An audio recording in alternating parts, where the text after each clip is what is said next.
Bonjour, mes amis. Welcome to the Community Library of DeWitt and Jamesville. Today, our librarians are going to challenge themselves to solve an Agatha Christie mystery. We chose The ABC Murders, originally published in 1936. It's time to exercise our little gray cells to see if we can figure out who done it. Let's introduce you to our librarians who are up to the task.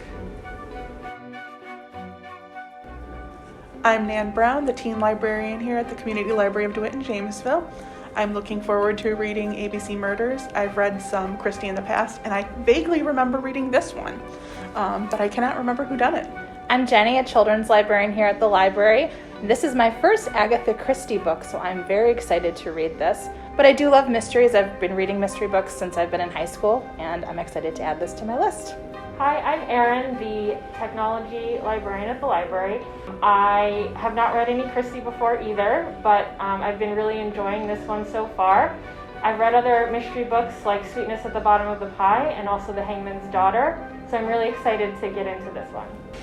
I am your host, Brian Abbott, paralibrarian for public relations here at the Community Library. I'm going to moderate the discussion to see if our librarians can solve Christie's The ABC Murders. We're breaking it down into 3 sections: chapters 1 through 12, chapters 13 through 20, chapters 21 through 33, and then of course there's 2 more chapters, but that's the solution. So we're going to hold off on that until the librarians have a chance to give us their guesses for who they think who done it. If you would like to follow along, just read the chapters in these breakdowns and see if you can solve the case as well. The ABC Murders begins with Captain Arthur Hastings returning from his life on a ranch in Argentina to look up his old friend Hercule Poirot in England. Poirot has recently received a letter from a mysterious signer, ABC, directing him to look for an event to take place in Andover on the 21st of the month. It's the beginning of a series of murders. Do we want to talk a little bit about the wording of the letter or how it was signed or where it was mailed from? So the letter came from WC1, which I'm not sure what the postal code will relate to in that, and it was signed ABC. And then there's an aside shortly thereafter, which goes to Alexander Bonaparte Cust. Him on Thursday the 20th, having a cigarette and looking at a railway guide. And he has a list of names in front of him, and then he checks the first one off the top of the list. So, going to take a stab in the dark and say that that's a pseudonym, because the likelihood that we're actually going to encounter this person this name is probably pretty slim, which I thought was interesting because of the connections between the names for me. So I'm thinking, I don't know, Alexander the Great, Napoleon Bonaparte. Cust, for some reason, made me think of Custer, Last Stand. Kind of generals and commanders, tacticians trying to strategize how they're going to plan the battle and things like that. So I thought that was an interesting kind of selection. I wrote down that, he's a tall man and he's nearsighted. So I wrote that down just as a possible, physical description of somebody that we might want to keep in mind. I thought that the sort of the language in the letter was very interesting. It was sort of taunting Poirot. And he was like, this poor police force, they're so thick-headed.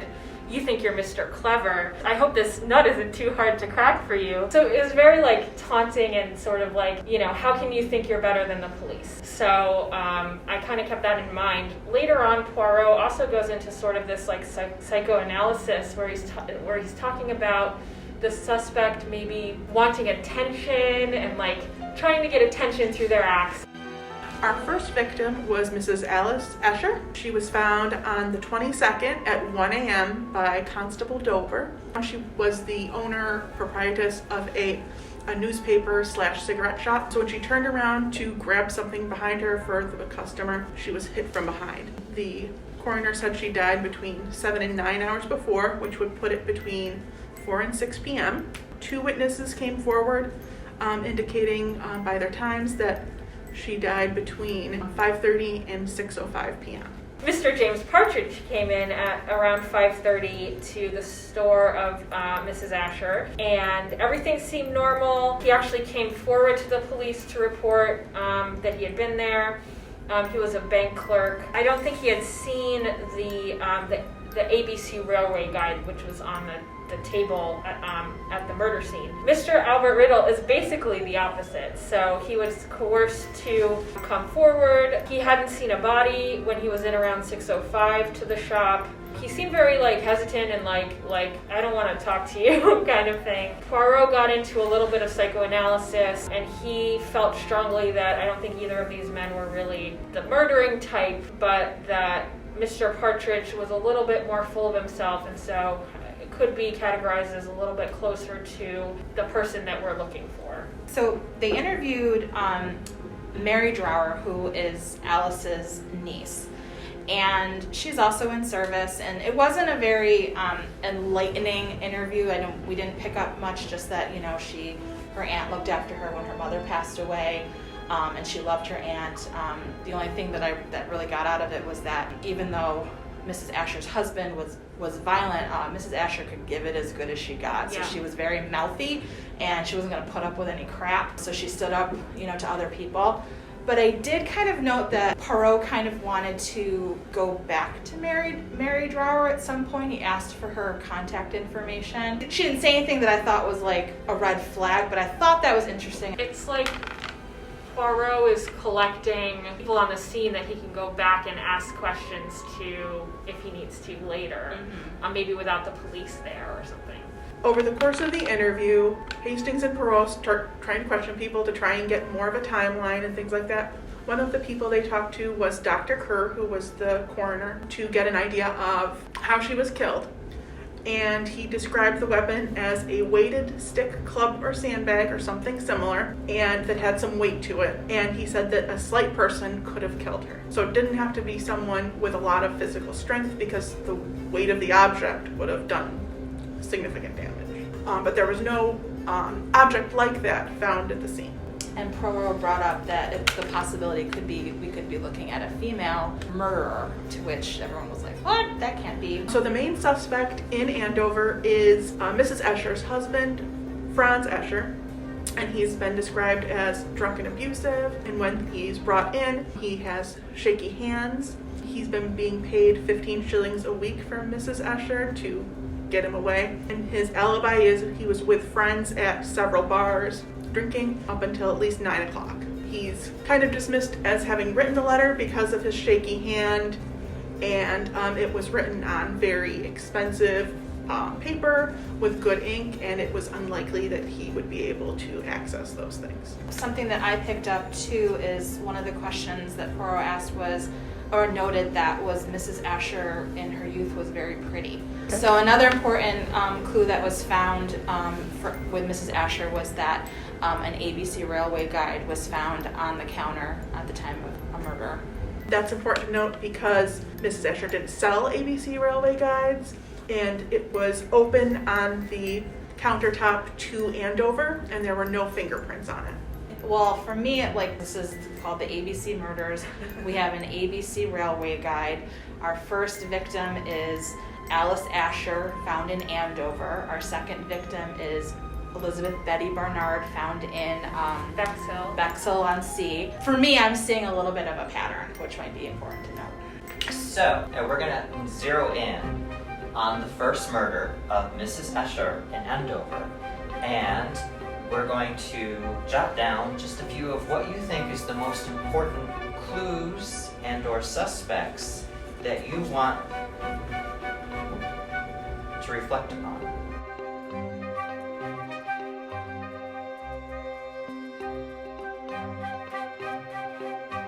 So there's a second scene and a second letter as well. So we get a second letter signed the same way, ABC. It was a little bit less taunting and a little bit more jovial in the way that it was written. And this was received in the same way that the first letter was received before the first murder.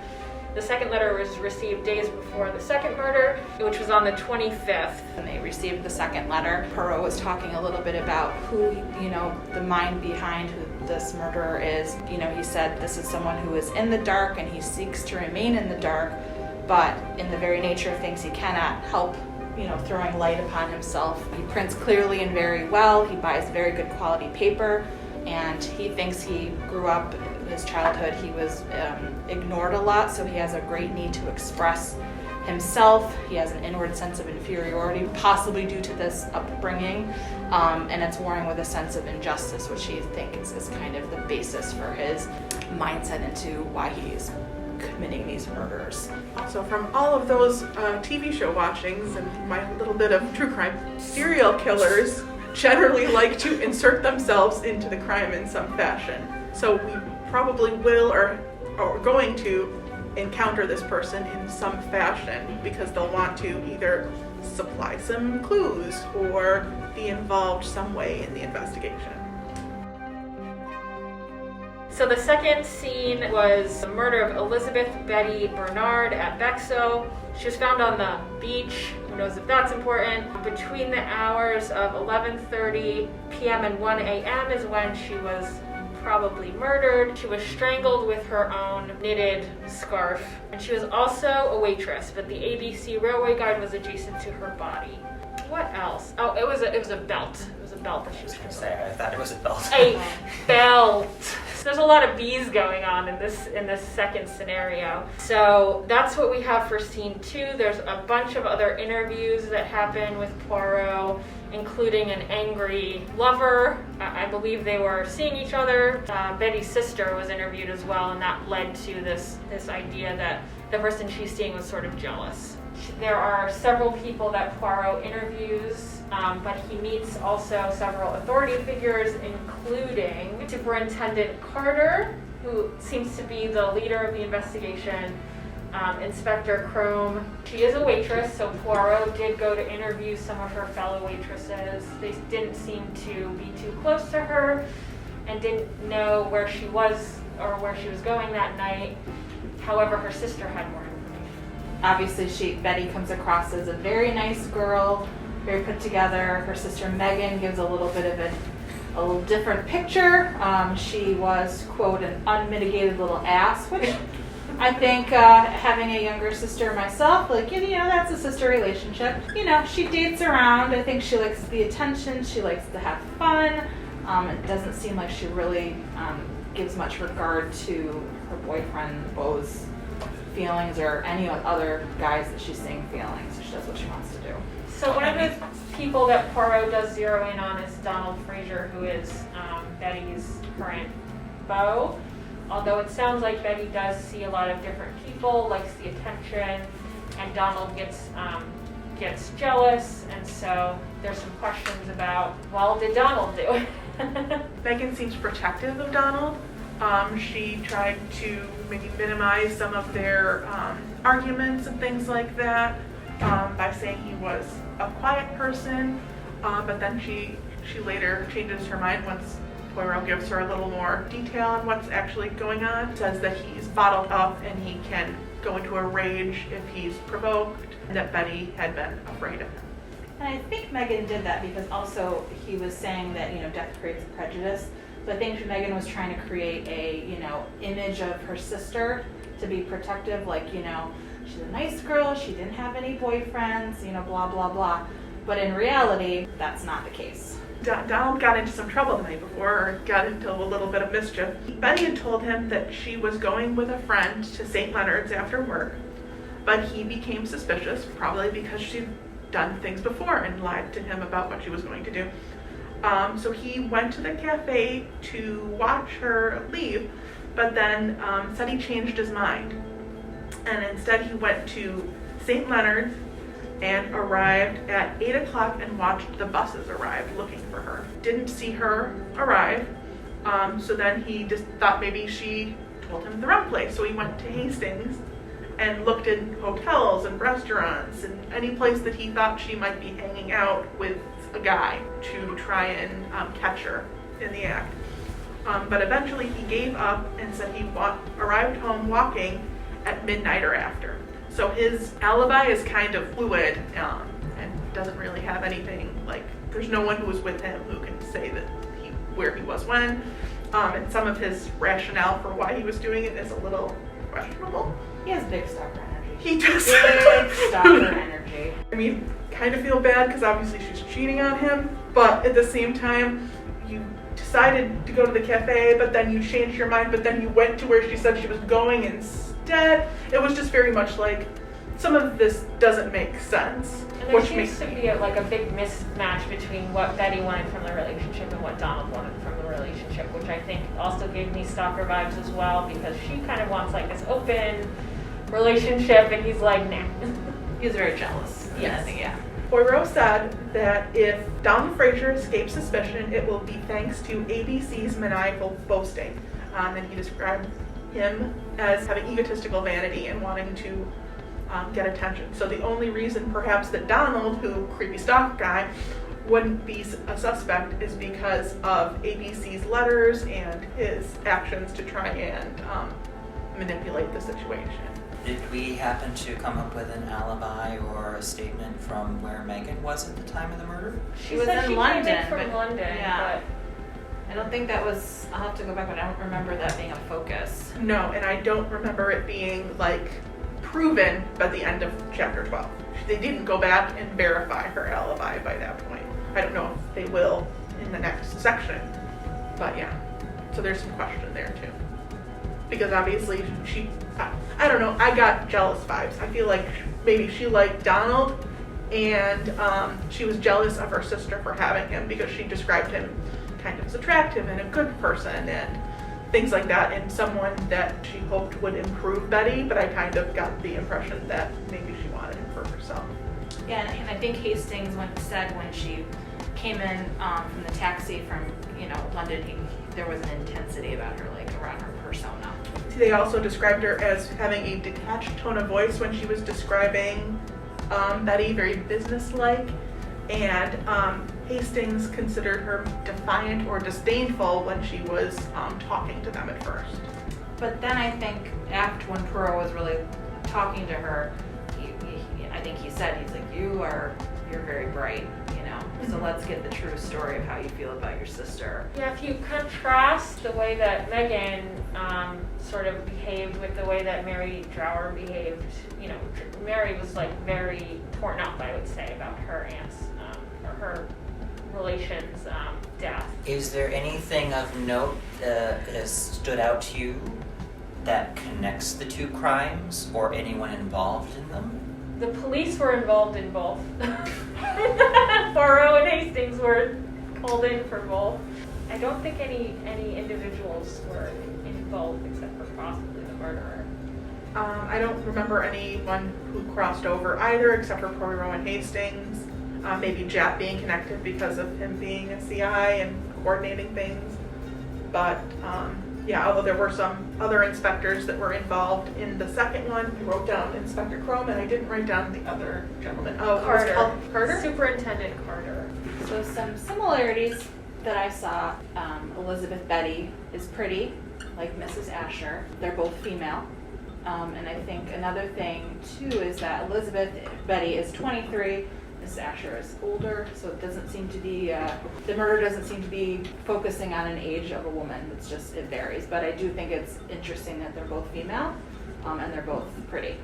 So what do you make of the character of Alexander Bonaparte Cust? I think Nan's characterization was very, very interesting with the fact that if Cust is Custer, then we're talking about like three sort of military tacticians. I mean, also, those are all big, important, famous names. This guy's got an ego, in my opinion, or is aspiring to be of similar note, of someone who gets things done. I believe maybe you wants- also said earlier you thought it might even be a pseudonym. Oh, I definitely think it's a pseudonym. We're not Well, talking about they- their gender. You've been kind of getting around trying to build up a profile of a potential serial killer in this particular case. What do you make of the fact that, unlike what is typically known of serial killers, you have two different murder methods? But I think the point is the names and the locations, Yeah. not entirely specifically the appearance of the victims. We also, I don't- Fair enough. No, but I was just gonna say, I don't think the different weapons and the different methods of murder matters as much. I think we're gonna find out more about what this murderer is fixating on, I think, and to get more of their psyche. We don't know what the first murder weapon is, and if it's something that starts with A, I would say they're the same in some ways, because there seems to be again like sort of a shtick or some. I mean, the ABC business is very strong, especially in the second one where it's Beach and Belt and Betty and all these things. If only she wasn't a waitress but a waitress, you know? Talking about the way that both women were killed, from what the mysteries that I've read, they're both very violent. You know, you're bludgeoning someone in the head, you're strangling someone. There's a lot of, even though they said a slight pursuit, there's a lot of strength behind that. There's a lot of, I think, rage for sure. So, I think that covers quite a bit of ground there for the most important points. You could review the first, second murder and the notes that we have up here. Are there any notes that you would like to retain for future, to add to this that you want to remember for our continuing discussion?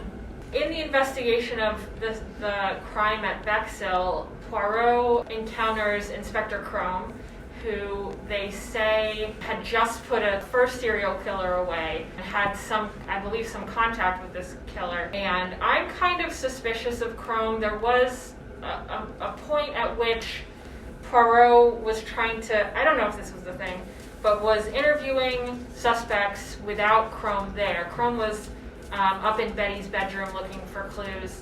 Poirot was kind of conducting his own investigation separate from Crome. So I have this little suspicion about him. Also, the first letter, again, was kind of taunting Poirot and mentioned the police. And I could see it sort of being sort of a police advocate that might be doing these crimes to try to get the better of Poirot. And so, you know, I would assume that someone who works for the police is a police advocate. But I just have this little question mark about this guy. I don't know if either of you felt that way.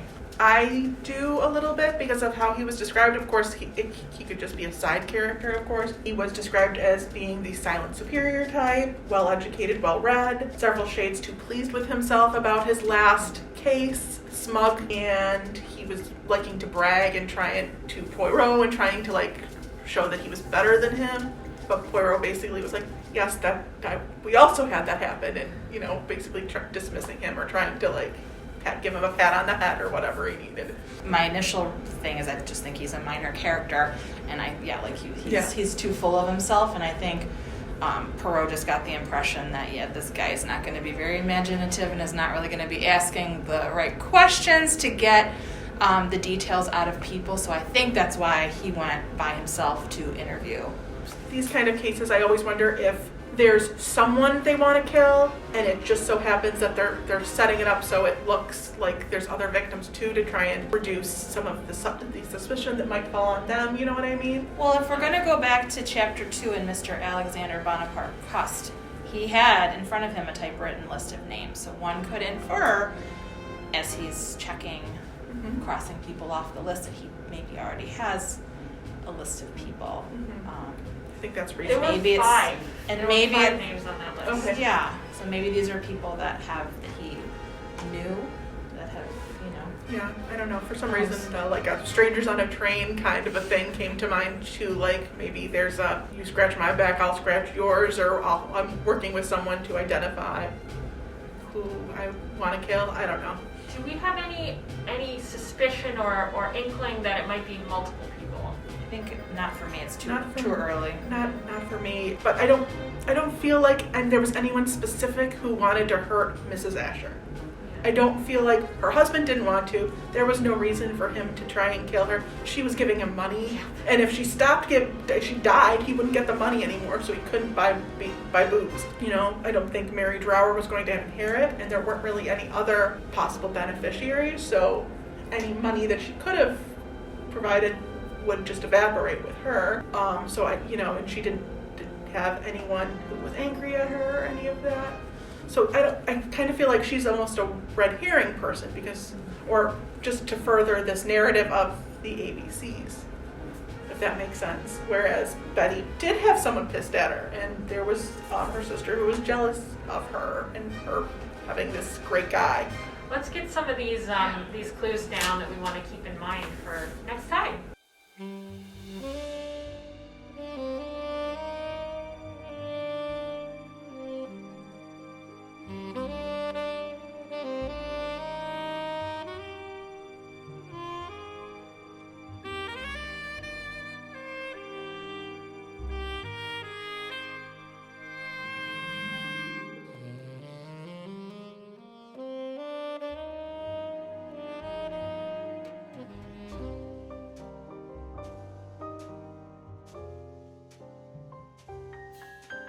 So what do you think? Are our librarians on the right track, or have they made their way into the weeds? We've added quite a few clues and things that we think are important for the first section of the book that we've read, which again is chapters 1 through 12. Our next session is going to discuss chapters 13 through 20. Will that change the whole paradigm in what the librarians have been thinking? We'll find out in our next section.